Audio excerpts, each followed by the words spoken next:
What's good, party people? This is Accorrding the Woods, and it just so happens to be my birthday. And to share this momentous occasion, I've got my friends. We've got Steve Kaufmann. Whoa. I got bronchitis. I got bronchitis. Man from the Bronx Man. Yes, the Bronx Man. There you go. That's our new tag team name. And our manager is the incomparable Christy Olson. Yay! Happy birthday, Adam! Thank you. And literally nothing in combat sports, nothing in a ring, nothing in a cage, nothing in combat sports in pro wrestling happened at all. Nothing happened at the Hollywood Bowl with a Roman Reigns impersonator attacking one of the greatest minds of our time. Allegedly, supposedly. It's a hot button topic. But yeah, you guys, there's a lot to talk about. A lot happened. Yeah, people, contracts expiring, allegedly a particular open door or forbidden door show getting bought out by the potential owner and him buying out all the tickets and what have you. That's what I've heard. I'm just saying. Oh, do we want to start there? Let's go. Let's go to Chicago. So John Oliver did a piece very recently on Ticketmaster, or Ticket Bastard as they've become known in my household. Long ago, like 5 households ago, like in my childhood, I thought Ticketmaster were fucking thieves and it was terrible. And it's something I've always noticed as someone who on occasion sees a hot wrestling show and wants to wake up and buy 4 tickets to sell 2 to go for free. Sometimes, some markets, not necessarily Chicago, but Las Vegas for sure, if you were to do that for a Las Vegas show, they would boast a sellout in 90 seconds. And then you go on StubHub a week later, and a lot of the seats that you could have bought for face value are selling for less than that. Right. And I've always wondered why. And then the reality is there are resellers. There are a lot of resellers, and that's an unregulated, fucked up place. Just like large concert venues in America are funded by resellers. And I don't know what headline you're referencing, Adam, but I have a feeling that's what people are referring to when I'm not saying there wasn't a sellout's worth of interest in the Forbidden Door show. I am saying the vast majority of people who get to buy up tickets online immediately aren't people who actually want to see the show. They're resellers. I'm diving into it. Yeah, right. There are people who bought 4 tickets with the intention of only using 2. And funny enough, if the resellers take a loss, people like me take a bigger loss because a reseller's getting them at a discount or fee-free or something like that because they're in cahoots with the platform. Because Ticketmaster being a reselling platform allows resellers to come on, and I think their rules are made in a way that you can get around them, that I think you're allowed 4 tickets per email account. Right. But that they don't like 2-factor the email account. Don't quote me on if that's true, but it's something like that they come up with a rule that a normal person would go, oh man, I guess that means I can only buy 4. Whereas a reseller with a bunch of ticket buying bots is like, oh, I just need an IP farm in another country and then 1,000 email addresses. Bet we're going to sell this place out. Yeah. However, I don't think that this is Tony Khan personally, or even anyone related to him. Well, this is also the same. Or directly related to him. If you're dealing with bots, right? I mean, Chrissy, like, isn't Tony Khan the bot man? Right? Isn't he? The bot man. Wow. Bot man. I like that. I can hear Justin Roberts announcing that over the mic as he comes to the ring. The bot man. But you know what? I think someone who is selling this story is underestimating how big we all think the AEW fandom is, right? Like, it would seem like a great idea to buy 8, 10 tickets, whatever. I'm only going to use 2 for myself, and I'll get those paid for by reselling the other 8 because people are rabid for AEW, and this is a huge partnership with New Japan, and it's getting a lot of press. And I can't fault these scandalous resellers for thinking that this was a safe bet, right? And selling it out essentially in a record time. Yeah, wait, we don't use rabid around AEW. That's reserved for Butch on the other show. Yeah. Rabbit. It's Rabbit Butch. Rabbit, right? Rabbit Butch. Pete Butch. Not that has any negative connotation to that at all. Can't tell Pat McAfee anything. No, not at all. Big Mac, happy 36th birthday. Holy shit. I don't know how you figured that out, but you also managed to age me one down. So shout out to you, McMac, and please don't regift any gifts when the Tim Watley regifted the label maker from Elaine. Is The that an Seinfeld Office? reference. It's Okay. a Seinfeld reference. Okay, there we go. It's a good episode of The Office. Solid pull, McMac. Okay, 100%. Rocky Nelson, happy birthday, thank you. And it's like all the bots are buying PS5 consoles. Fuck Yep. yes. Let me get a bot.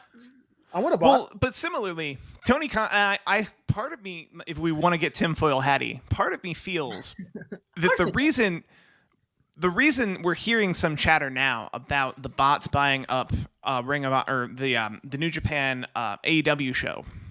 The reason we're hearing that chatter on this success when we didn't hear it on the Double or Nothing success or like any of the like Rampages or Dynamites that they've had success when they enter a new market. Part of me feels the reason we're hearing about bots here and now is because 2 weeks ago, Tony Khan called out something that may have some truth. That the WWE's social media reach may or may not include some of these tactics. But the way he said it was WWE has bots on Twitter that suppress us and our content, which that's not entirely true.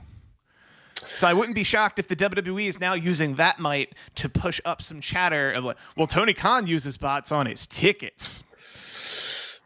Goddamn, pal, that's great. We're all feeding into this in the exact way that has fueled AEW since it premiered on television. And you know what? I love it. It's fun. Yeah, I do want to point out that if you're on Twitter from day one and you're a publicly traded company like the WWE, you're going to do whatever you can to use the platform as a tool. So I would not in a million years put it past them to own millions of accounts that do whatever they feel like that week. That I wouldn't be shocked if when they were called out on it, they stopped doing whatever Tony Khan said that they were doing. But similarly, those are the same people, recognizing, the bloodline, Roman Reigns, not recognize. Jesus Christ. Something. I'm not doing it.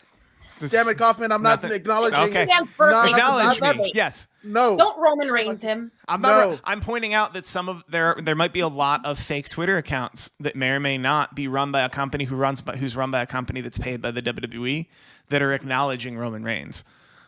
Yes, and that could be true. That could be true. But I want to believe that the whole kind of Hubbard Buck or whatever the fuck. There's a Hubbard something. But all of the chatter. Hullabaloo. There you go. All of the chatter is to see Minoru Suzuki drink Old Englishes with me, Rainin Bozio, and Josh Barnett, which Rainin Bozio happens to be in the chat.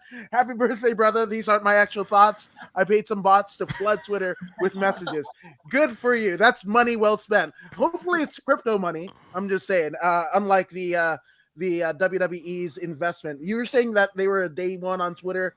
I thought they were invested in Boomerang or MySpace or whatever the fuck that they were trying to push years back. Of course, they have enough money. They had enough money and were on the cutting edge of a lot. They did both. The WWE on Twitter, on YouTube, on Snapchat, like on a lot of social media platforms of the early aughts, late aught. What are the 2010s? I don't know. The mid-aughts. That's a good one. Well, in the grand scheme of our lives, the mid-aughts are going to be the 2050s. Get ready for it. The mid-2000s. We're almost there. But I think Tout, which was honestly looking at something like TikTok, they were on the right track with something like Tout. I think the platform kind of suffered similar to how the XFL kind of suffers. From like, if it's too WWE, like I think Tout could have probably done well if you intentionally kept your wrestlers off it for a year and just did the normal social media stuff. But that's not how they operate. Got to get our assets on it. Yeah, you know what? I don't know about all that, but all I want to know is Vince McMahon was a precursor to buying social media platforms. That's what I'm getting, right? So basically, Elon Musk basically took his booking and shit like that, Vince's booking. It was like, I'm gonna buy Twitter, pal, and that's how it is. And you guys are day one. Like a billionaire one up. Yes, 100%. You know, Jeff Bezos and the yacht and the fucking Swiss Alps that they have to tear down a bridge. It's somewhere in Eastern Europe. I still think totally there's a reasonable. coin flip chance that Elon Musk backs out of this Twitter deal. Ooh. You think so? He Just has because you see him as like a temperamental person, or because he's not going to get what he wants? I see him. So I've talked about, like, if you put the $44 billion that is Twitter in relation to the three of us on this chat, it's the equivalent to, somebody said, a PS5. It's the equivalent to finding a PS5 open box at a Target to any of us. Where we're like, I kind of want this, or do I want this? I'm not sure. And you're going to put it in your cart. And right now where Elon Musk is, he's walking around a Target with a PS5 in his cart. It's just, for him, that PS5 is $44 billion, and that cart is Wall Street in a way where everyone's talking about it all the time. Mm-hmm. And let's say, hypothetically, he's made it to the register, and he's committed to paying. There's still plenty of opportunities for Elon Musk to back out at a penalty, which, once again, if you're Elon Musk, that penalty is like 3% of a PS5 to any of us. So if anything goes how he doesn't want, he can easily back out of this. And then Twitter's kind of exposed as not worth $44 billion. Might be $42 billion. That might hurt them. Yes. I know what you're saying. Oh, Chrissy, go ahead. Well, and they have legitimately lost users over this news, right? So whether it's worth has even gone down just because Elon Musk is going to own it, that can probably be proven as well. Yes, that could be true. That could be true.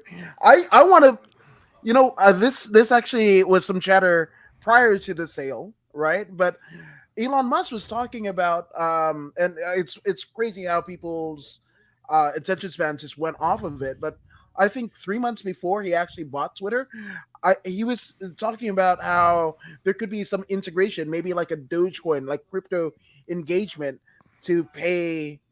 Oh, Steve, what you got? No, I'm not saying it won't happen. I'm saying that would be terrible. Really? Yeah. Well, that depends. So if Waze the site draws revenue, so let's say every time someone hearts, it's not a like anymore, someone hearts or retweets a tweet of mine, I can see a certain amount of money, but that money is in an in-app currency. Would be the best way to explain it. Right. It would be the equivalent to just like the donuts in the Simpsons game. Like, it's an in-app currency. If Twitter can have an in-app currency, I would not hate that. But if it comes from Elon Musk and he starts calling it cryptocurrency, that's where you're going to lose me. Well, let's not forget that he's probably going to force, some sort of metaverse Challenger. variable to it as well, right? And we already know that it's already working for people to be spending money and having currency there in another world, and Twitter could just fit right on into that. I like it, and especially Dogecoin, right? He fucking took a meme currency to 70 cents, 77 cents, I believe it was. So motherfuckers, to the moon is what I want to say. To the moon. What is Dogecoin trading at now, Mr. Woods? 12 cents. Yeah. How many bag holders did he shot? I just want to be clear. Elon Musk shot Dogecoin up to 70 cents on people buying think it'll be worth dollars. What he actually did was he used those people as bag holders to fund people who've been holding Dogecoin for literal years, himself included. I'm not saying crypto is a Ponzi scheme. I am saying in this particular case, Elon Musk knew exactly what he was doing and he didn't need any of the money.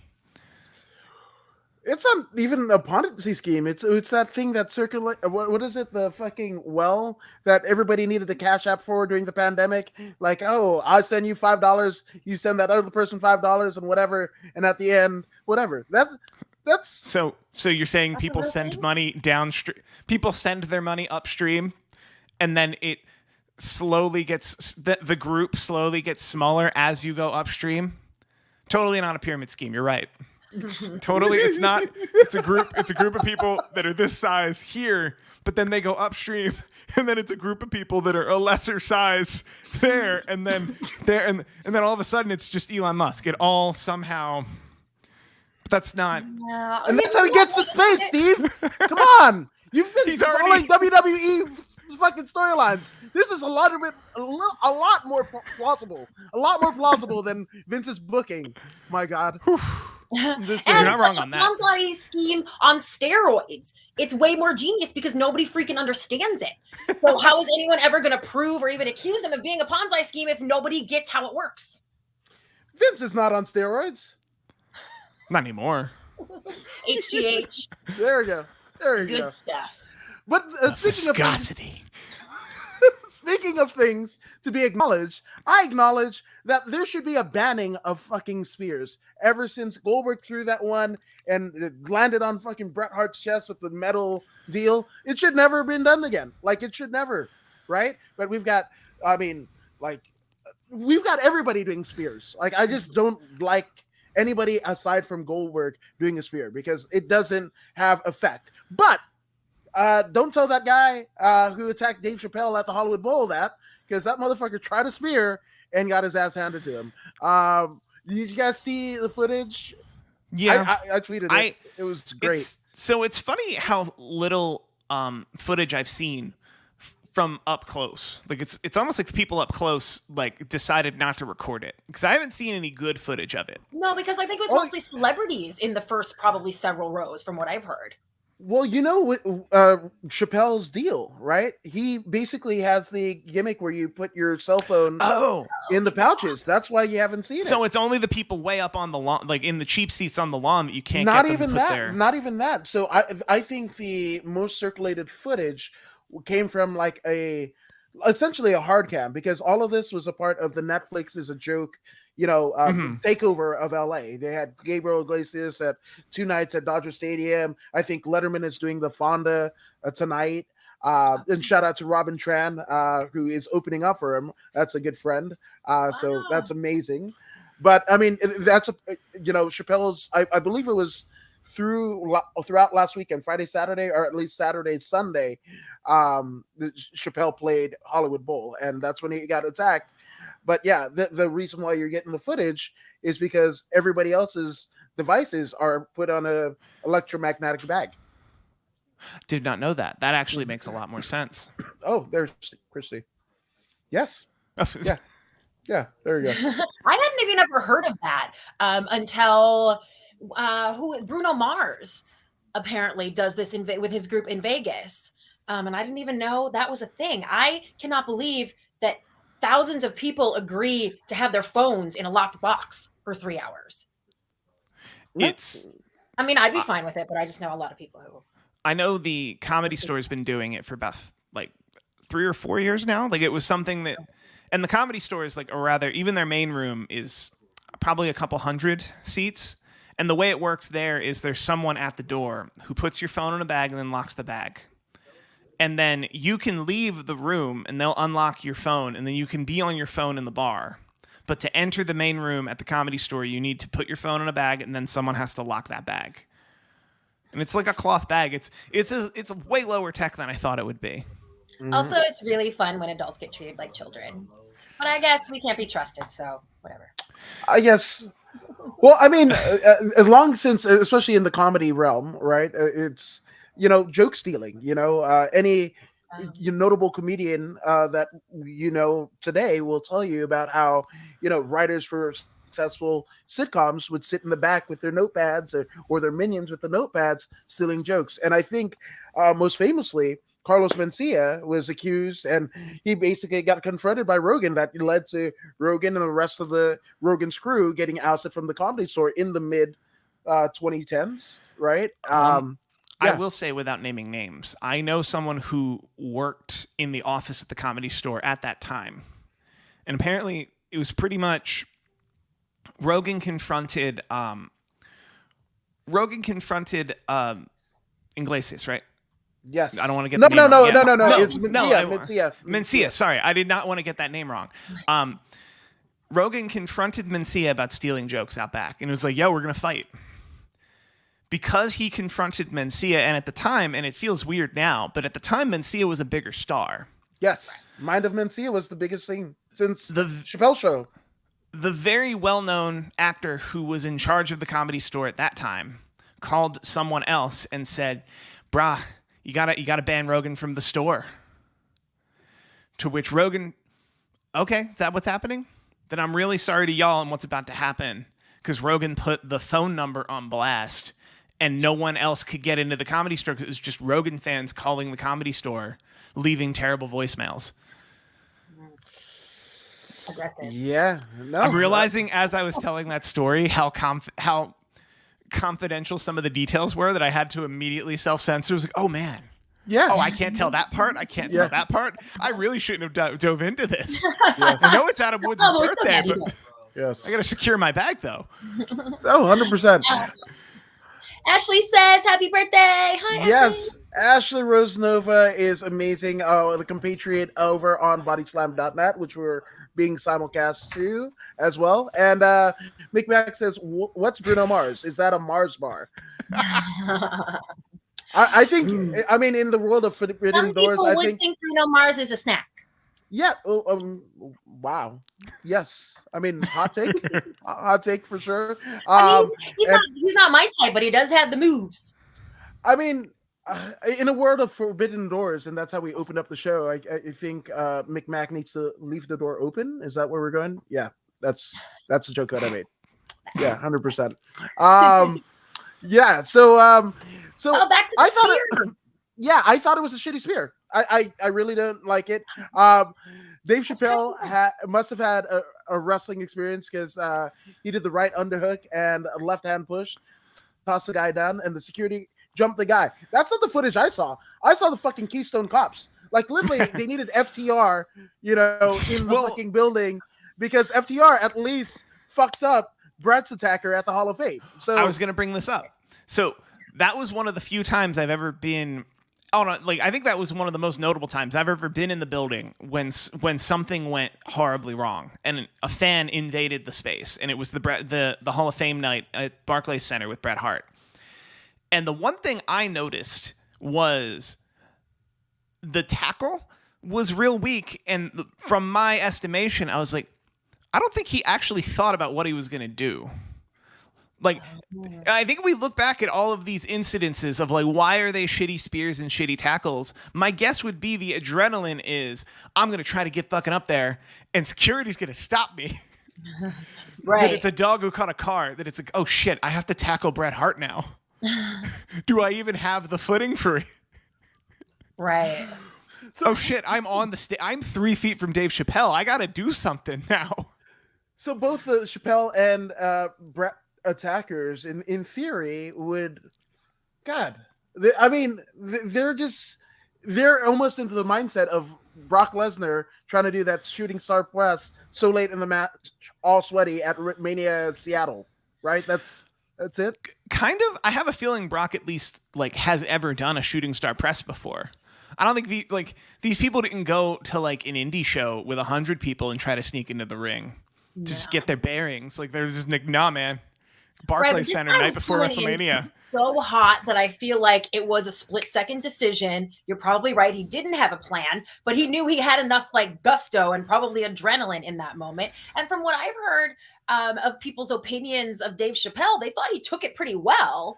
You know what I mean? Also, there is some video footage of the guy backstage, the attacker, and he did get pretty fucked up, didn't he? It was like a knee. Oh, he got elbow, the arm. But it wasn't by the initial motherfuckers because I just saw them scatter. Like, it's just like, you know, when you go. Jamie Foxx dislocated that guy's elbow? No, it's the gimmick where, everybody goes out to eat and they see the fucking bill and they're like, oh, they feign to give the credit card, but not. Like that was essentially like we were gonna fight, kind of, not even, right? Well, like, so what you're saying is in this situation, Jamie Foxx would be nothing like Ronda Rousey's husband, because we've all seen the Bret Hart footage back in a time, because I was there in a time where I was noticing something happening. Ronda Rousey's husband, whose name I have already forgotten, Travis Brown, was 3 steps away from his chair. Like that guy That guy was midway to Bret Hart to intercept the guy. And like, in my opinion, unless I acted that fast, I would sit in shock and not know what to do. That said, it looked like it was Dave Chappelle's crew who really just like beat that guy down after the fact. And I when things like this happen, I don't know how to feel after that. Because you talked about it was Dax Harwood who got a really, I would say, depending on what vantage point you looked at, possibly an unnecessary shot in. Like, the guy was very much subdued, and they were taking him out, and he very much was like, "Ooh, I could do one of those." Wait, Depending on what footage you watch, I don't know. Bullshit, because Bret Hart has dual citizenship with from Canada and the U.S. by way of Helen Hart, right? So he's a national treasure of fucking two nations, right? So I think it's absolutely apropos that he gets one fucking. I'm sure. I mean, I don't know. I don't. Yeah. And also, while we're on the people jumping the guardrail, did anybody else see the footage of the kid at, I believe it was a house show, might have been SmackDown last night? No. Cody Rhodes. Cody? He I got saw to the Cody. Headline, but I haven't seen the video. Oh, How no, did Cody respond? Very Hulk Hogan-esque. Like, very... This is something I noticed. I was telling you guys off air. I noticed from the night after WrestleMania, they're making it very clear that Cody Rhodes is going to be in the Hogan spot. Is going to be the shake hands, kiss baby, #1 baby face in the world. So what I was seeing in the footage was Cody Rhodes, cameras were off, match was over. He was giving his belt away, like giving his weight belt away to a little kid in the crowd. He was posing with little kids in the crowd. He was posing with the whole front row. And a little kid from the other side of the floor had hopped to the guardrail, walked all the way up to Cody, and then tapped him on the shoulder. Oh. And then Cody took it like a pro. Was like, "Oh, hey kid, where's your family? Oh, they're right there. Let's pose real quick." Wow. But so if you're gonna jump the guardrail, you got to be a cute kid. Right. Yeah. Otherwise, Dax Harwood's gonna punch you. No, 100%. Established. You know what? That guy's kind of angry. He might do it anyway. Yeah, and that wasn't the Hogan spot that I was whatever. I thought hurling racial epithets and interjecting your daughter into storylines. That's the Hogan spot I know. Real American. Yeah, well, I don't think if Cody ever has a heel turn, that's probably exactly where he would go with it. I mean, we're just gonna look at the political donations, which is public record, and you make your assumptions there. I'm just saying, but I'm a fan of him. Like, I met the guy one time, and I'm a belt mark and whatever. This was right after he won the NWA title. Did a spot at Championship Wrestling from Hollywood in Port Hueneme, and I had a Harley Race shirt, totally fucking marked out. I don't even care. But I was like, your dad would be so proud, and he's like, dude, thanks. Gives me a hug and gives me the fucking NWA title. Holy shit! Yeah. So he let you hold Sweet. You've held Sweet Charlotte. Yes. There's a fucking picture of it on my Instagram, which I should reshare. But yes, I consider myself honored to have ever been in the room with Sweet Charlotte. You've got to hold it. Okay. I'm just saying. Yeah. So there you go. There you go. I didn't think I would have one up on you, Steve Kaufmann, because most of the guys are like, and women are like that. They are exactly like that. No matter what you see on TV or no matter what you hear, the behavior was 30 years ago. You know what I mean? And that's why I love it. Oh no. 100%. And Renan, in terms of the spear, he thinks that he needs to have more fat wrestlers using spear. Actually, it's I don't know. I'd say body mass. Skinny, I would say, you know what, skinny challenge. That's where I'm going to go with. Right. I would say I think he's making a comment here about what Vince and WWE think of certain body types because he said fat. So he's acknowledging that some others may call them fat. Well, or that could be talking Scott Steiner's promo, fat asses. Come on. Well, while we're talking the spear, I feel for the first 5 years, Edge used the spear. He didn't have enough mass to sell it. Yeah. I think that's what he means by like Goldberg does a spear. I get it. If Big E does a spear, I get it. If Chavo Guerrero does a spear, we're gonna need some. He's gonna need to sell it. His opponent's really gonna need to sell it. I'm not saying it won't work. Everything could work. It could, but yeah, it's like I get really sensitive when I see in theory, a DDT can crack the skull of Ricky the Dragon Steamboat on the floor of the Boston Garden. how is a 120-pound wrestler gonna do 3 of them and then a fucking high spot after through a table that might be in flames? Like, it's just, huh? Yeah, What are we doing? That's an overall believability issue that I have with the way that a lot of people work nowadays. I mean, you know what? He said more fat people using the spears. I want more people to be wrestling in their t-shirts. That's it. Like, no definition, just wrestling in their t-shirts. I do think there's a college level thesis paper to be written about the perceived believability in all media of violence. Because I remember in the original trilogy, Mark Hamill said this in a lot of interviews, that George Lucas was very keen that nobody hold a lightsaber with one hand. Whether it was Darth Vader, Obi-Wan Kenobi, Luke Skywalker in the original trilogy, all of the one big giant note was when holding the lightsaber is you have to hold it with 2 hands. Like, you have to hold it with that heft. Fast forward 30 years, someone's holding a lightsaber in each hand, and then if you look at General Grievous, you add 4 more hands and 4 more lightsabers. Like, it becomes super devalued, and that's not a wrestling problem. I think that's an overall media problem, that the more we get to see, the more you have to do to have it work for us. But the understanding is it needs to work for us. I have no doubt in my mind, if we were talking about Dax Harwood, if Dax Harwood and CM Punk had a match, I have no doubt in my mind that they could sell a DDT on the floor just as well as they could sell a triple moonsault, double plancha into flaming barbed wire. Mm-hmm. I mean, Terry Funk did it. Right? I think both of those spots are devastating for different reasons. It's also that, unfortunately it is. And kind of like how Eric Bischoff feels about the Shawn Michaels super kick. At least the super kick is a match ender, though. Whereas Matt and Nick Jackson, that's just the 5th punch. It's just like super kick, super kick. Oh, we're not.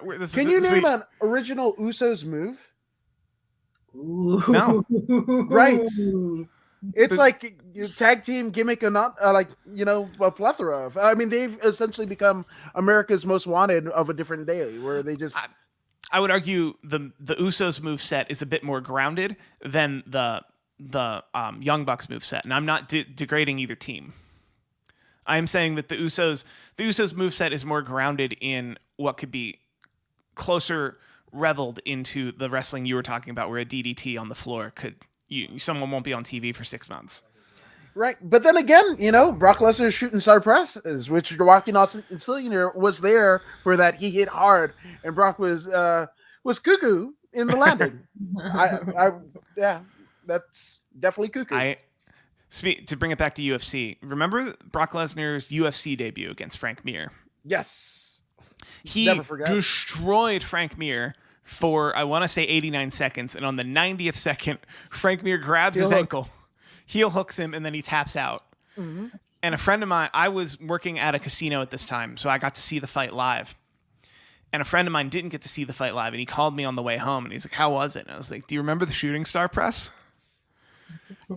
That's Brock Lesnar capable of beating down one of the best heavyweights in the UFC at the time for 89 seconds. Similarly, having a 5-star match with Kurt Angle, one of the best to ever do it, gets a little bit ahead of himself, over rotates. In the Frank Mir case, doesn't know where to put his foot when you're beating the hell out of someone in the UFC. Mm-hmm. Shooting star press. I think to be fair, Brock Lesnar's learned from both of those moments and hasn't had a moment like that ever since.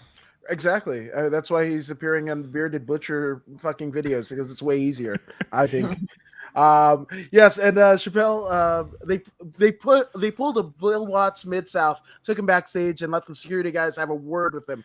Now, to me, I think all of those people were fucking posers, because when the time counted and Chappelle was getting attacked, they were again, flinging. They reminded me of putties from Mighty Morphin Power Rangers. They just jobbers, and then when they got him in the fucking corner and whatever, and then they fucking put hands on him.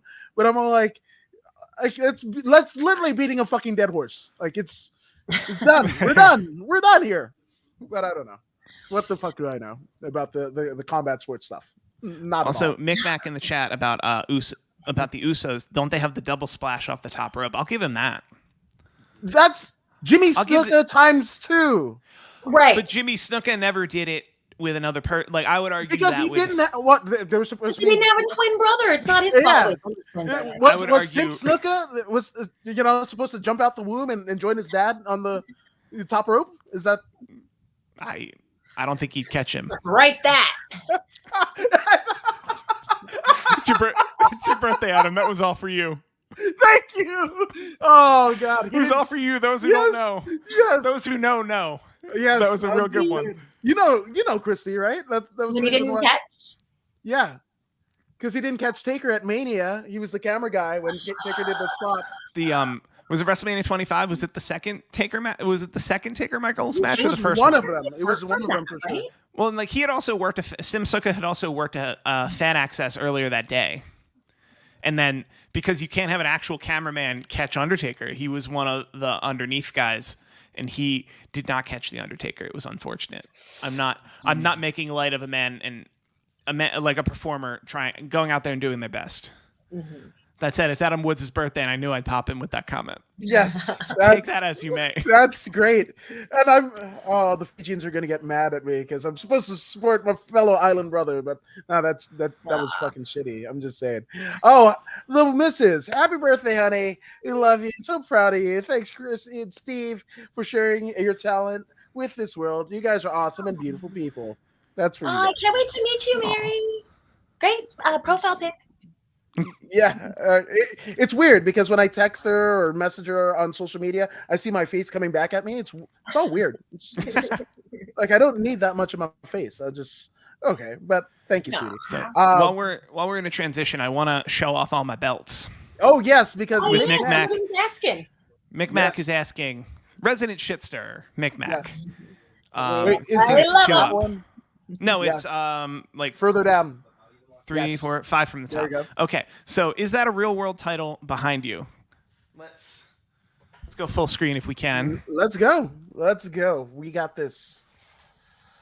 There we go. So this is a replica big gold belt. My plan is to have Diamond Dallas Page. I'm going to have him sign this, and then we're going to raffle it off in some way. I think the way we're going to do it, I think is going to be some form of a Beltamania show where DDP will sign it, but then he'll also do some kind of an interview. And then at the very end, only on adfreeshows.com will we be giving away Winner Must Be Present. But no, this is not the real world's title. This is a replica world's title while we're digging. What else you got back there? So this toy big gold belt is signed. Let me. Dead air. Gotta love the dead air. There we go. This replica big gold belt, it is signed NWO and signed personally by Eric Bischoff. I have 3 of those. 1 in red, 2 in black. One says, this is the one that says For Life. Speaking of Eric Bischoff, we're going to get there. There we go. That is a WCW Hardcore Championship. Holy shit. I'm going to have Eric Bischoff sign that. And then similarly, that's another replica big gold belt. I'm going to have Eric Bischoff spray painted NWO and maybe, possibly have other NWO guys sign it. Ooh. And those are just some of the cool belts some of the cool replica belts I'm collecting in an attempt to raffle them off. Maximum good. And And if you're wondering if Steve really knows NWO guys, he totally does. He's not name dropping. I'm not name drop. Like I could. That's a thing I could make happen. Also, this is. I've got this. I want to say I got this in my childhood, so like 1999 at a show. This is just mine. I'm gonna keep that forever. But And maybe have someone sign it. possibly, if I ever meet Stone Cold Steve Austin, yes, I will have him sign it. Yeah. I mean, I don't have a replica, but I have a California MMA women's bantamweight title. This is the 135, or the basically the division that Ronda found at. This is that division, and this is the inaugural one. Not that I was gonna flex on Steve; those are cool, but I was like, I need some gold too. I felt like, what is that? The Austin Powers, the gold member, whatever the fuck his name is. I felt like that. I was like, yeah, Yeah. So I used to have a Nikki Bella longest reigning Divas champion plaque. wait. The real you scoop sell- from Nikki Bella. Did you sell Wait. that? Oh no, I gave it to Jimbo. Oh, okay. We Okay. have a friend Jimbo who collects all kinds of great stuff and puts it on display and loves it. And I gave him that. And also the Nikki and John, when they got engaged at Mania, there was a plaque with a little piece of the mat. You know, the guys, that was my first Mania there and stuff too. So that was kind of a memorial for me as well personally, but I gave that one up too. I guarantee Jimbo has the space and the knowledge. You'll get money from him. It might not be right away, but you'll get money from him when he sells it for way more than you paid. Oh, I mean, No. he buys lots of great presents, he and his wife. So that Yeah. also. But Chrissy, you are the entertainment reporter here. How did that John Cena Nikki Bella deal turn out? How did that? It ended up being about, it was, remember how it was always supposed to be about, oh, he wasn't going to have kids and she wanted to have kids. He, at the very end, agreed to have kids. And she, from what we could tell from the show and what she was open about, just sort of knew that he wasn't doing, that he was just doing it to appease her.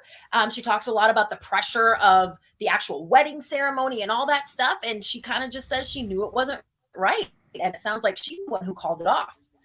So, and now she replaced him with someone so different from John that it almost makes it make more sense why it didn't work out between the two of them. However, I just was a big champion. I don't love John Cena, but I was a big champion for that relationship because it really brought Nikki up a ton of notches, where she deserves to be, So I was sad when it ended. And I just wish that I think she could be with someone really high profile again. And I wouldn't be surprised if that ends up happening at some point in the future. But who's to say she didn't do that and hate that with John? I mean, if you know her, if you watch Nikki, you think she didn't hate it. Okay. She might have not liked being with John long term.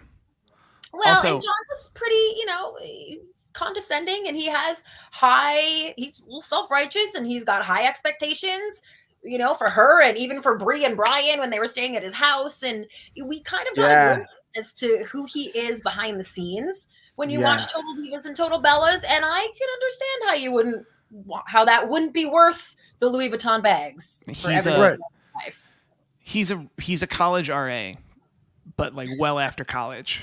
It's like, okay, everyone, we're going to join the circle of truth. This is coming from a former college RA. I need to out myself to know how well I know these things. Yes. Everyone, we all had a circle of trust here. It was breached. And we're going to spend the next hour, put your homework away, discussing the breach of circle of trust. I wasn't that RA. People can attest. Okay. If anything, I was just bad at it. And if anything, I just wanted a free room. Yeah. Yes, right. Let them do mushrooms if they want to. Whatever, I also wasn't that RA. Okay, right on. Anytime I actually made it happy medium, right? I actually made it clear early on in my run with everyone that it's like, I will be the nicest person to ever write you up and ruin your college career. There you go. If you do something so dumb that I have to write you up. That was my approach to RAing, without saying, "Hey, get drunk in your room and live a terrible lifestyle." So much as to say, "Don't drink outside your room while I'm walking by." I will begrudgingly write you up, not even for the infraction, but for being that dumb. That was how I RA'd. I like it. Yeah, fuck yes, right? Like some New Testament and Old Testament all at the same time. Also, I came in my senior year as an RA, so there was no, he's not going to be back next year. Like, of course I'm not. There was no carrot or stick from anyone who ran me while I was there. I like it. I'm with that alumni group like next week. I'm going to hear shit about this. Oh, sorry to get you heat. And some of us have NDAs, but I don't think this apply. But is it true that Fox nixed the tag team title unifications because they want exclusive superstars? Any thoughts?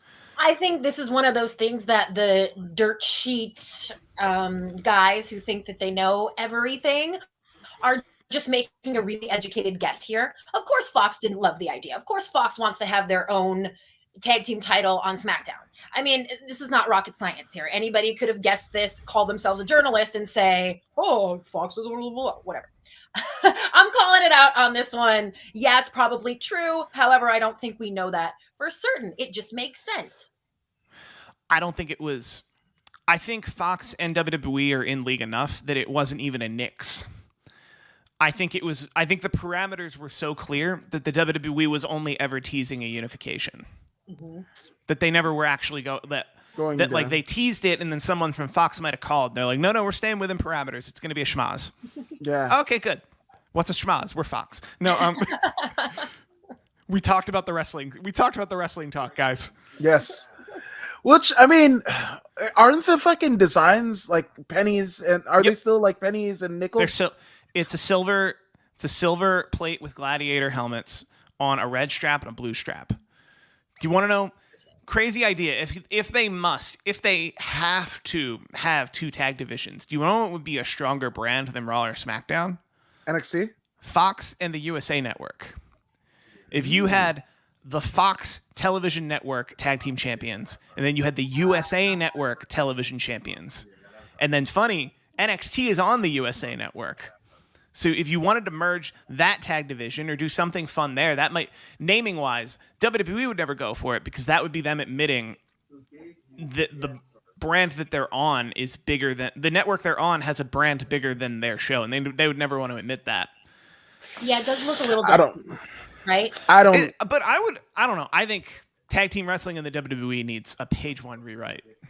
If we're going to get into it, I think there should be one tag. I think they should unify it, and there should be one tag title with one tag team division. And you can do that without. You can do that without tag teams being a free for all. You can still have a SmackDown tag team and a Raw tag team, but one tag team title.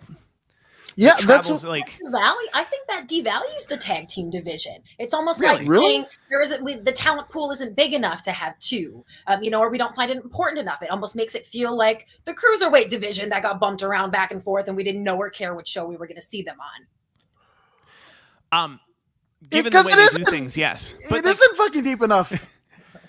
But if Ric Flair comes to Missouri and then fights the Missouri state champion. No one talks about, that devalues the Missouri state champion. Like, no, Ric Flair's the world fucking champion.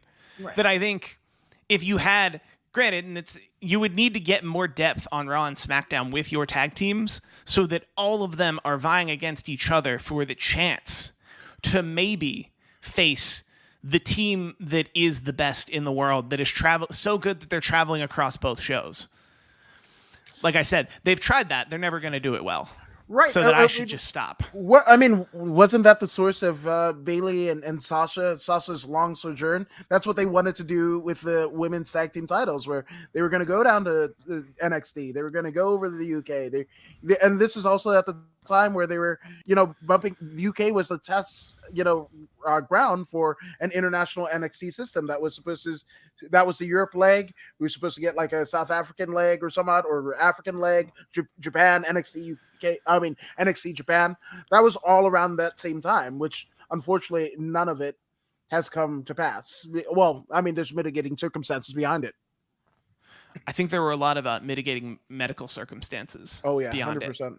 COVID and then Triple H and Paul himself. Mm-hmm. I think those two more than anything are what stopped their ability, because I think NXT could have been an incredible worldwide development system.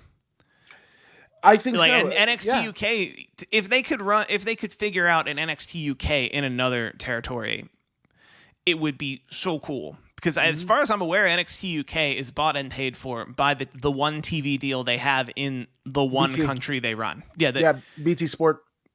The BT Sport pays them enough that they can have a roster full of people, a weekly TV show that's on their network, and a whole performance center. That, like, if they can find a deal like that in Japan, they can find a deal like that in Australia, if they can find a deal like that in Mexico, that's a self-sustaining business. Mm-hmm. They already tried that. They were going to do that in China. That fell through. They were going to do it in Japan. That fell through. There was Mexico, and maybe that's part of what you're saying as well. But like, it's obviously not working. Yeah. Well, I think COVID killed it. Yeah. I think it had momentum heading into COVID, or Well, was it because already He's dying? been talking about that China one since like 2017, and it still hadn't come to fruition when COVID started a couple years later. So I don't know. Fair. Yeah. Yeah. I think I don't it's know. reach. On the women's championship, on the women's tag titles, I have to point out, I think the Iconics should have been the first champions, Yes. because it Agreed. was the Elimination Chamber, which is the one after Royal Rumble.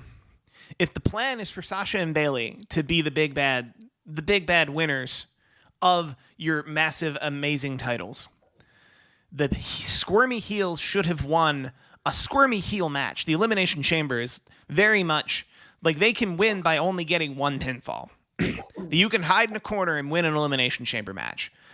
The Iconics should have done that, and then every women's babyface tag team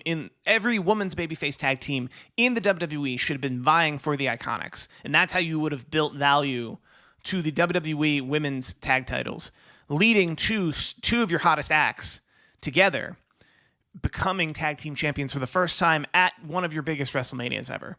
They didn't do any of that. Bruce Pritchard didn't have my number then, I guess. No, I'm just.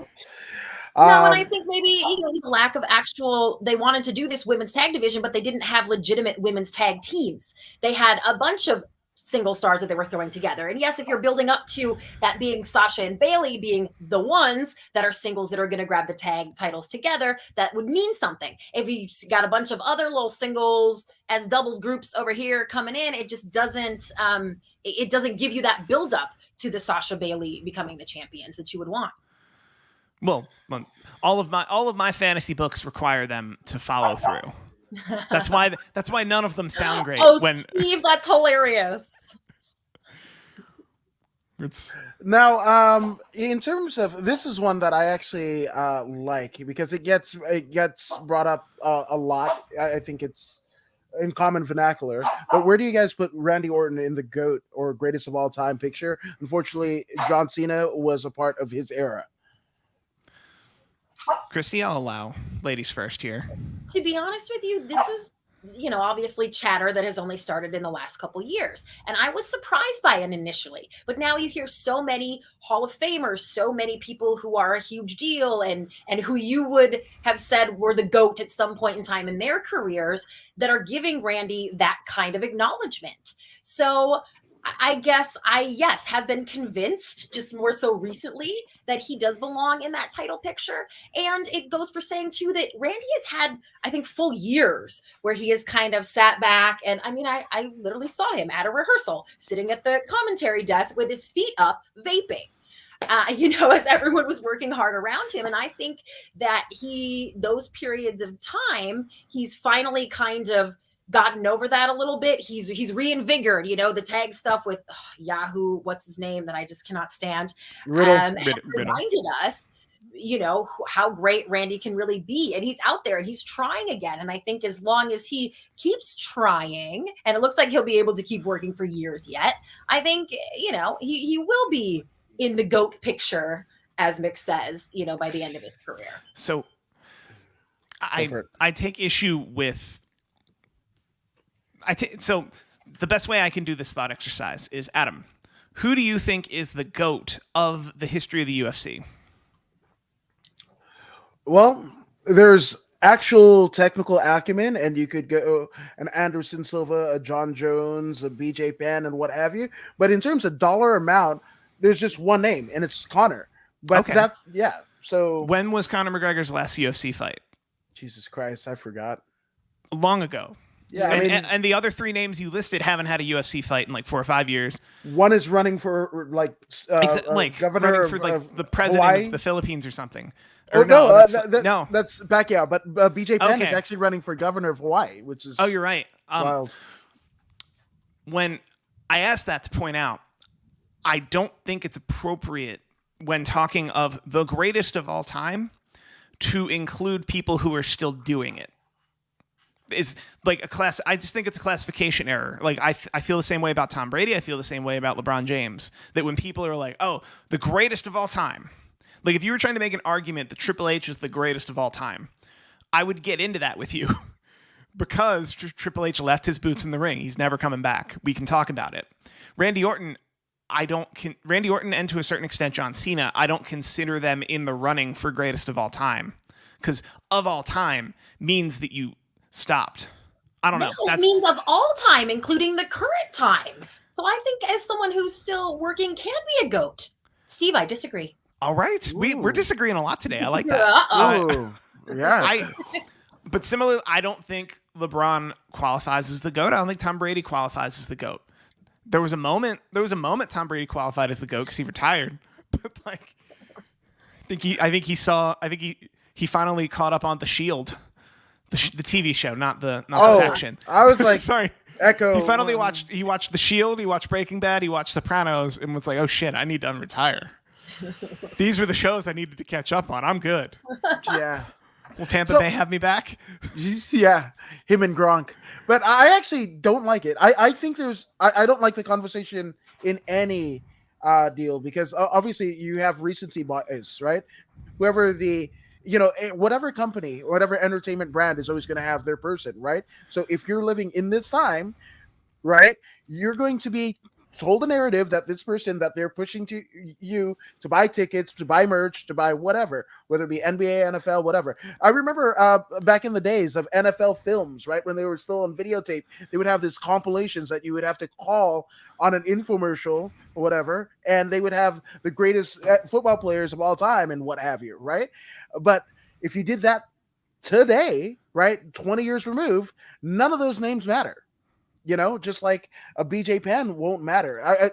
The reason why Conor, I feel, in the UFC, it has the only kind of late, stake to claim in it is the fact that he's by far the best box office draw that the UFC has ever had, right? And it's so far and away removed that it has to be somebody really fucking special to take that, right? So, and what is the rubric? Are we talking about, time on top, right? And does a regional star like Wildfire Tommy Rich is not applicable to this supposed greatest of all time list? And if it's a greatest of all time, it has to be singular, right? That's just like a certain type of way and not really fucking saying anything. You said 5 words and I'm feeling a certain type of way. I'm feeling a certain type of way. What the fuck are you saying?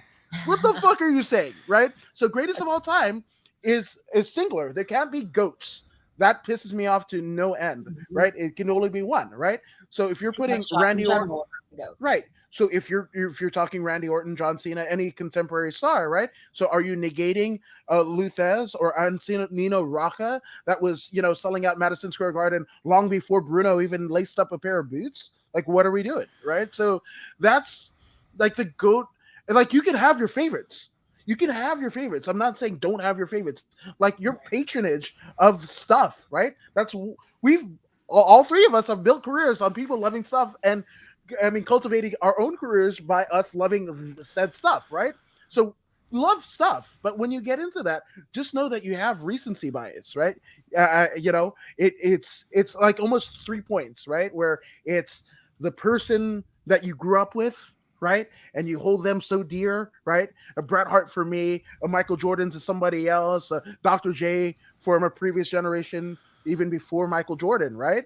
You could have those people, right? So you've got the person that you hold so dear that made you love the thing in the first place. That's one. Then the current person, right? And the third kind of attribute would be the time period of maybe you see somebody coming up, right? And you're like, oh, they remind you of both the eras before, the person that you love so dearly and the person right now who's fucking killing it, right? And that's that third metric, I feel, right? So all of those things have to fucking, correspond for you to get, or for one person to arrive at a greatest of all time deal, right? And then guess what? 5 years later, it'll all fucking change again. So if Conor McGregor wanted his business to be healthy, if you asked him now, what do you see for the UFC 10 years from now? His answer should be, I want to see the next Conor McGregor make 10 times the money I did. If he wants his business to be healthy. I don't know if he does or not. He seems a little selfish, but that might be his heel persona. I mean, I wouldn't say he's selfish because he took the 2 fights with Poirier. One in obviously, WWE is not the only publicly traded company, combat sports, entertainment business that does Saudi blood money shows, because the UFC, Fight Island. I mean, the one thing that UFC can do more so than any other fucking promotion or sports league in the world is make every fucking arena look the same. Right? They're like, oh, Fight Island, whatever. And not near a fucking palm tree. They went way off in the desert for what they could have got at fucking MGM Grand. Like, it's just, but that's another story for another day. But, the Conor McGregor business, I think he's very charitable that he took the 2 non-title fights with Dustin Poirier. He didn't need to do those, right? Those weren't title contention eliminator fights and whatever. He had long since been kind of factored away from it. And Conor, in 2 different sports, boxing and MMA, he's 1-4 in the last 5 years, right? But see, there you go with the GOAT thing, right? He still has the drawing power that he'll fucking, how many years that he hasn't taken a fight? I mean, the fact that Charles Oliveira came in, vacated his title because he was a half pound over just yesterday, with the title fight being tonight, or one-way title switch with Justin Gaethje, proves that, guess what? Conor McGregor's name was trending on Twitter right after it happened, and he was in the mind of fucking Dana White, the person who pulls all the strings. So, I'm just saying, to me, who else can do that? BJ Penn couldn't come back and fucking do that. Randy Orton couldn't come back and sell fucking AT&T Stadium in Dallas just singularly. Yeah. True. That's my deal. Triggered the bronchitis at the end there. I think so. Is that the greatest bronchitis of all time? Ooh, that's not. There was a time when I was 7. There was a time, and I had to go to asthma camp of all time. Oh, yeah. Asthma camp? I'm sorry, what? Yes. Oh, do you? So it's like space camp, but yeah. For but asthmatics? we all wheezed. They taught us how to, they had a gimmick with this. You just picture the, the strongman thing at the county fair, the big mallet, and you hit the thing. Yeah. And then the thing goes up and hits the bell. If you're. It was that, but with your lungs. Yeah, with your lungs. They still have it. It's still a deal. Yeah. Is it that tall? No, I'm kidding. I know it's not that tall. God, they talk about bronchitis. We would all have that if we had to blow into that thing. But I mean, yeah. So I was born with and this is weird because it's my birthday and whatever. But I really wasn't supposed to be here. My mom, when she had me, my umbilical cord was wrapped.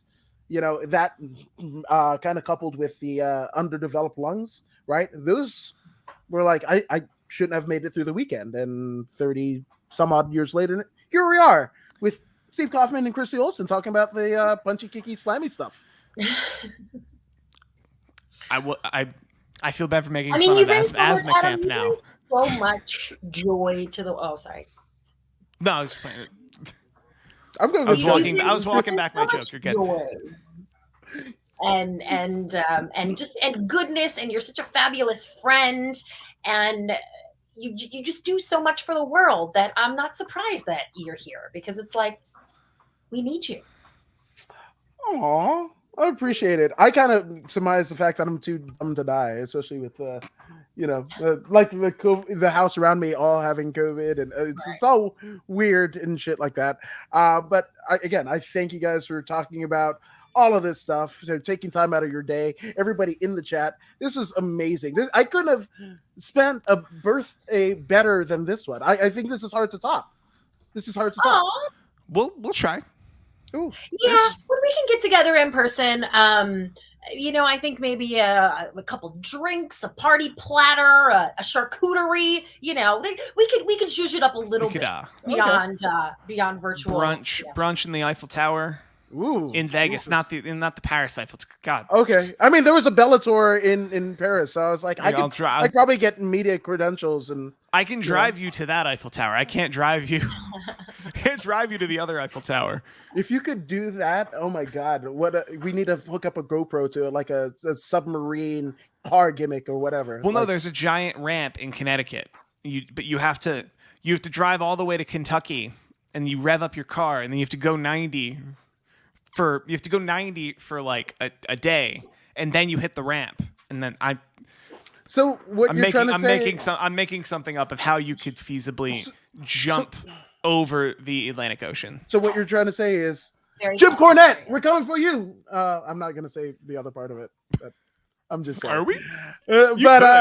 No. That's another thing. If you guys can't say it, I can't say it. I'm just saying. It takes the stink off of like things that you could say, like brother and friend and I was just gonna say, comrade we're and alive, whatever. brother. Yeah, exactly. Oh, are you gonna be the Sherry to me? You pat me on the back. I wouldn't know what to do, Adam. I'm just saying, no, we don't want to get you heat.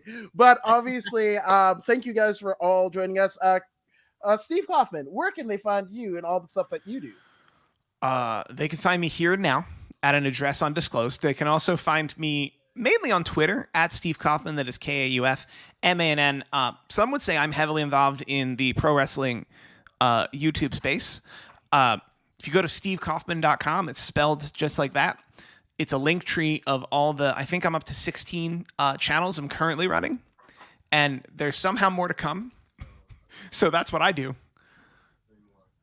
Yeah, heck yeah. And then Christy Olson, you're so incomparable. Like, you make this whole, like, literally, we found out how unpopular we were because we tried to host a Eric Bischoff after 83 weeks without you. Woo, man. Jesus Christ, the chat.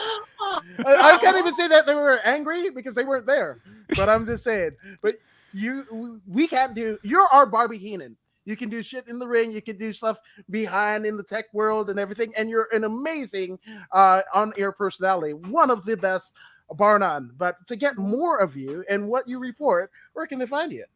What a compliment, Adam. Thank you. You guys can always hit me up at Christy Reports on all the socials and check out my YouTube channel too, Christy Reports. This was so fun.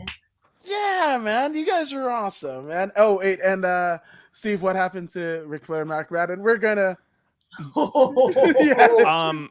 You can't call Mick. Message Steve. Make it a private convo. No. What I'll say is, there's very little information that I know that everyone else doesn't know that didn't already happen on Twitter. Is how I'll say it. Like, let's say there are 100 pieces of information about that issue. There are only 3 that like I know that the public doesn't know. The other 97 were tweeted about on that day of the slap. Yes. So that I don't need to weigh in. Right, exactly. And I mean, in theory, just to put it all in a universal perspective, right? I mean, that was the date of the when it all went down between Flair and Madden. That was the day of the Chris Rock slap. The night of the slap, yes. Yeah, absolutely. Because I was trying to watch the Oscars, and a show I produced was blowing up on Twitter. Mm-hmm. Yes, and then for that to take ahead. So, I mean, let's just pray for like an Amber Heard. Like, if anything happens bad in wrestling or MMA or whatever, like, again, there's the Johnny Depp Amber Heard trial. That's fuck. I just barely got into it like late in the game. Holy fucking shit. Oh my God. It's a train wreck. It speaks for itself. Yes. But thank you guys. You guys are awesome. If you haven't already done so, go ahead and like, share, and subscribe to the Accorrding to Woods podcast on Facebook, YouTube, and Twitch. Actually, I don't think the Facebook is up because they banned me for a fucking meme that I shared 2 years ago. So, bookface. Wow. Yeah. But you can also find me on bodyslam.net. That Facebook is up. So go ahead and check that out. But you guys are awesome. Thank you. And I'm going to have a happy day because of this. So, yeah, tremendous. You guys are awesome. Hey, this is Zeta Zhang. Make sure you